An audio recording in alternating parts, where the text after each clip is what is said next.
I'm Steve Colella, and I am the owner of MDP Management, and I manage 3 apartment complexes that are co-sponsored by NAMI of San Antonio and Endeavors, Inc.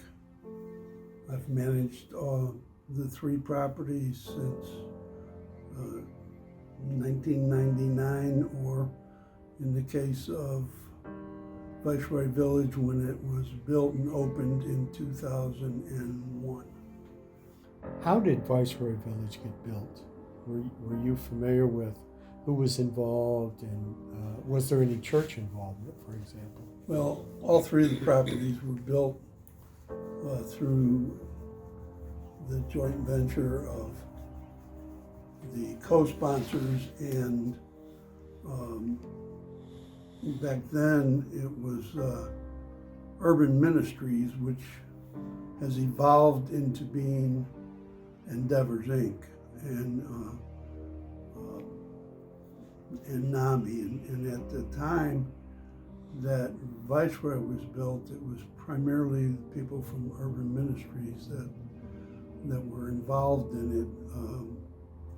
I was not a participant in the development of it or the organization of it. I just took over the company I was working for at the time, took over the management of the property at the time that it opened. And we leased it up and have continued to manage it since the day it opened. Uh-huh. And the same with Regal and Monarch Place. They were all managed by my former employee, Domicile Property Management, from the time that they were opened. Can you tell me about the HUD program that made it possible? Well, when Monarch Place was built, it was built under a program called the HUD 202 PRAC, P-R-A-C. And it was a program that HUD had for properties to be built by nonprofits to be dedicated to either seniors or people with chronic mental illness. And eventually, after Monarch Place was built under that 202 program, then HUD created the 811 PRAC program, which was how Regal Village and Viceroy Village were put together with HUD. Monarch Place, because it was a 202, had a mortgage and still does have a mortgage on it that is paid every month. And then Regal Village and Viceroy Village, under the 811 PRAC program that HUD created, was a different type of program where there was a mortgage created and acknowledged by the co-sponsors, but there was no mortgage payments made. And after 35 years, as long as the co-sponsor followed all the rules and regulations in their agreement with HUD, then HUD would deed the property to the co-sponsors, and the mortgage would be forgiven. And both Viceroy and Regal are still in that program. Regal was built in 1998, and Viceroy was built in 2001. What are the conditions in order to satisfy that? What are the... Well, there's a regulatory agreement that that HUD and the sponsors agreed to that is several pages long, and it dictates what the responsibilities are. Basically, you have to provide safe and sanitary housing for people with chronic mental illness, and you have to go through a process to determine that they do in fact have that illness. The application process is lengthy. It involves getting information and verification from doctors. And the property needs to establish what the residents' income is and qualify them as a low-income person that meets the requirements of chronic mental illness. And then they have to be recertified every year, and all the records updated, and all their verifications updated, and it goes through regular physical inspections performed by HUD, and periodic management and operational review inspections also performed by HUD. And as long as all those standards are met and maintained for that 35-year period, then that would be the agreement that they had being completed. Could you share with us what the person who moves in and lives there, what they must do? Well, they have to go through an application process, and they have to provide a reasonable amount of information so that they can be qualified to live at the property. And then they have to agree to follow the terms of the HUD lease agreement for 811 Prax. And they also have to agree to follow all of the community policies that are set up, and essentially be a good neighbor to everybody who's there. We have people living in some of the properties that have been there for 20 plus years. Do you find it to be easy to manage or difficult to manage when you have this many people who have a chronic mental illness living together? I don't find it to be a problem. The only time there is a problem, generally speaking, is if someone decides that they don't need to take their meds anymore. As long as they take their meds, you can't tell the difference between them and me or my site managers or anybody else, because they're everyday normal folks that have learned how to and deal with the fact that they have chronic mental illness. Because the properties are small, they range from 18 to 24 units, depending upon which one it is. The development of community amongst the people who live there is significant, in the sense that they all seem to be become friends with each other, some more so than others, and but there's a true development of community on a property that size. And I think that that's really important, because I've learned from talking to professionals that people with chronic mental illness they think that they may be different than everybody else, and when they live in a property like this, they find out that that's not the truth, that there are other people like them, and they can associate with them and communicate with them and be friendly and enjoy each other. Mm-hmm. And you mentioned site managers. Do these people live there, or do they commute there? Or? Yeah, the site manager is a full-time person who, in the agreement with HUD, has to live on the property. And so there actually is one unit on each property dedicated for the manager, and they do live there. So they're at the property, essentially 24/7. They're not tied to their apartment. They can go out and do what they need after hours, and even during office hours. They have to leave occasionally to perform tasks, for the operation of the property. But we keep them set up with answering services, so if something does happen, they can be reached, and they all have mobile cell phones, and so they're accessible. And if somebody goes on to take some time off or is sick, for whatever reason, one of the other two properties covers that person during that time frame. So we've got good coverage in that respect, and there always is someone to contact 24/7. Are they certified as apartment managers?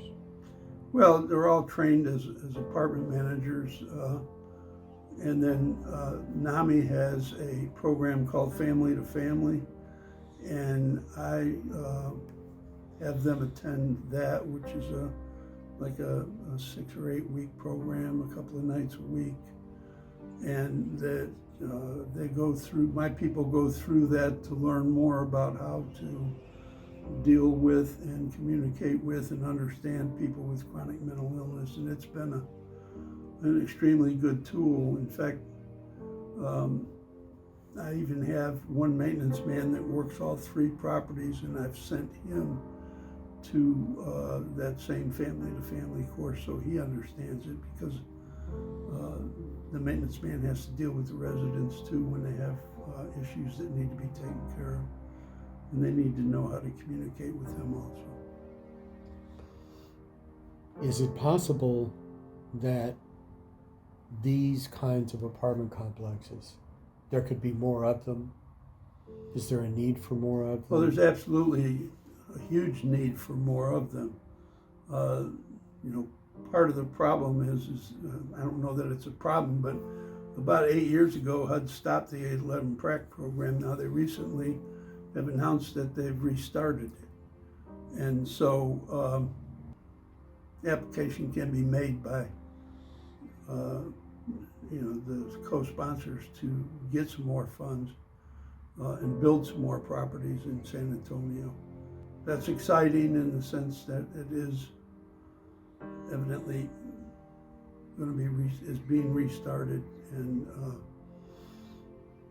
because there's definitely a need. There's too many people with chronic mental illness living on the street or can't find a place to live because they don't have the proper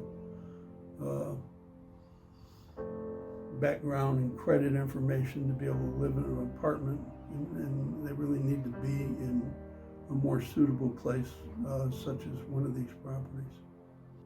If more of these are going to happen, are there some things that need to occur from the point of view of you as a manager of these apartments in terms of people making the transition into moving in, or something folks need while they're living there that isn't happening right now, that would make it run better or have a better outcome for the people that are living there?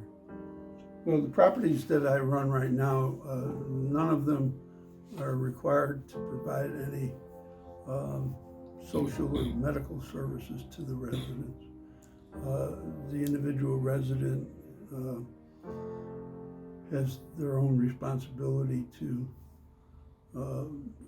seek out those services and get them, or their family members can help them do that, or their doctors or their counselors.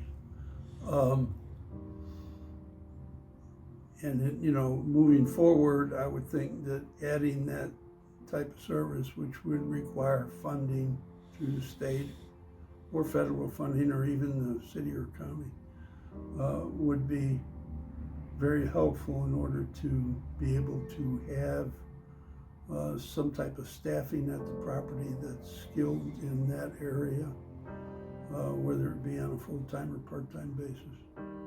And I could see that as being a tremendous step forward to help these folks. We've had some discussion that there is some strong sentiment in the community here for not in my backyard. And we find, however, that these apartment complexes are tucked in around large subdivisions and they're near all kinds of services. So why does this work versus some other things not work, or anything you might have to say to folks that say not in my backyard? Well, people have a misconception about, people with chronic mental illness in the first place. And they don't, they don't like anything associated with HUD because they think that that's everything that is associated with HUD is like, public housing and bad people that don't work and live off of the government, and they don't want them in their backyard. These properties are small, as I said earlier, 18 to 24 units. They're in decent areas and highly populated. And at the time the process was done, the city councilman for the area and the county commissioner and the state congressman and representative, all those guys were talked to, and the neighborhood associations were talked to and explained what the program was, and there was acceptance.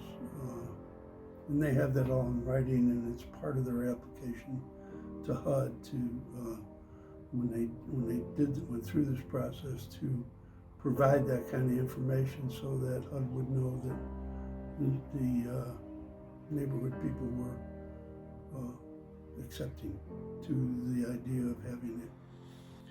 Well, it sounds to me like HUD has had a lot of input over the years and has done a good deal of listening based on how they seem to have put things together in terms of making these things happen. Do you see it that way, or do you see that, and I don't want you to criticize, I'm more looking at what you see are some things that HUD could do, and whatever you think you would like to share, if anything. HUD has their rules, and they stick by their rules. I mean, I managed 3 of these properties in the Conroe area, in small towns around Conroe, and I saw in one of those towns where HUD rejected 3 different sites because it was too close to a railroad track. Mm-hmm. And just things like that. But they've got their rules, and I understand why. They're not difficult to deal with, but they're kind of one-sided. It's my rule, my way or the highway. So you have to understand that going in, and you've got to be patient and listen to what they say and follow along to what they think it needs to be. That's just the way HUD's been around forever. So. Just one last question. Is there anything else you'd like to share, like to say that people might want to know? Well, I manage 10 of these properties now. As I said earlier, they're a very needed and good program. I think that people need to open their eyes up, government officials and city officials. They need to open their eyes up and take a look, at what's going on around and see that this is a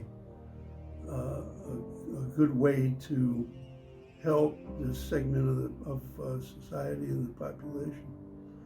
And there's really not any other, to my knowledge, good programs like this that are really beneficial. There's, some tax credit properties have built, properties with a couple hundred units, and they can get more points if they put some 811 prac units in the property. And so if, for example, if they build 200 units and add 5% of the units designated for people with chronic mental illness, so then you've got 10 of the units designated to that segment of the population. But those 10 people are scattered all over 200 unit property, and there's no way to develop community. And on the other side, they can't designate 10 units just to be, you know, side by side, to just be for people with chronic mental illness, because that violates fair housing. So it's kind of a catch-22. I think the smaller size property, the 15 to 25 unit property, is the way to go, because it brings the people together, and it's easy to manage, and everybody seems to get along well. We have minimal problems in those properties, and I've been managing them for well over 20 years. And so anyway, that's my opinion. One other thing I'll say is I don't manage them to make money. My management fees are minimal. I manage them because there's a good purpose and a cause involved that I like. And so that's why I do it. I just recently took over 2 more of them, so now I've got 10. And I'll continue to take them on, you know, as they become available for people looking for management. Thank you. You're welcome.